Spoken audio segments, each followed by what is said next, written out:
not everybody is equipped to or interested in engaging in high-level discussion of abstract and creative ideas. You hear this idea that everyone's creative. That's a lie. It's as straightforward as that. True creativity is very, very rare. And if you happen to be a creative person, or if you happen to be someone who's profoundly interested in ideas, you are in a pronounced minority. Just as you are if you happen to be extremely extroverted, or extremely agreeable, or extremely conscientious. These are minority issues, and what you do is you find like-minded people who are capable of engaging that.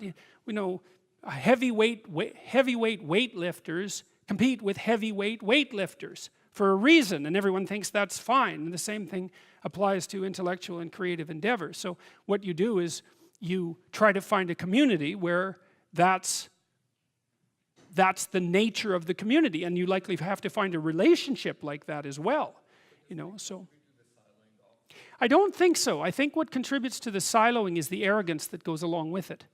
Because if you can be interested in ideas and you can be creative, well, that's the arrogance of the intellect, right? That's the thing the Catholic Church had warned about for centuries, is the arrogance of the intellect. So because if you're wise as well as smart, and there is no relationship between being smart and being wise, they are not the same thing. There's no quick pathway from smart to wise. And many of the people who I've known who were very wise some of them were intellectually impaired and were still wise, So it's the arrogance that brings up the block. And I see this, for example, happening in the United States in particular, because the last time I went down there, for example, I had friends down there, and some of those friends are very, very smart people, and some of them were talking about the Trump voters, and they were talking about the Trump voters with contempt. And I thought, you better watch that, because that's 50% of the damn population.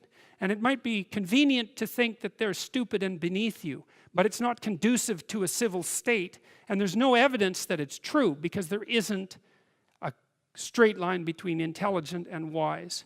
And so I think that if your character is developed and you're intelligent, you can have your siloed creative community, but you develop enough wisdom so that you can see all the things that people can do that are of high ethical utility, that are outside the intellectual domain. And I think that's why in the New Testament, I think that's why Christ is a carpenter. Right?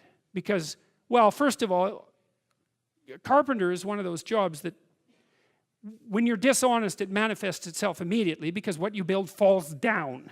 And so if you're an honest carpenter, you build a good house. So there's a nice metaphor there. But it's also a warning, in some sense, against the equation of intellectual brilliance with moral superiority. And so if the intellects would drop their moral superiority, and fat chance there is of that, then the divide between the working class, say, and the elite would resolve. And there's every reason to have respect for decent working class people. I mean, it's on their labor, as the left-wingers at least hypothetically agree, that the entire edifice of the culture is resting.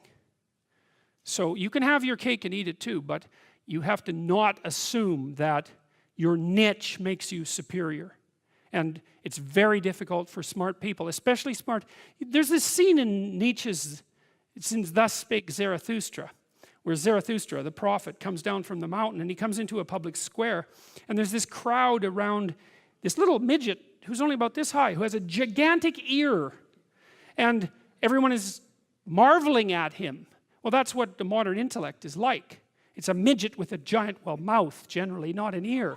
And the being is underdeveloped, but the intellect is hyper activated.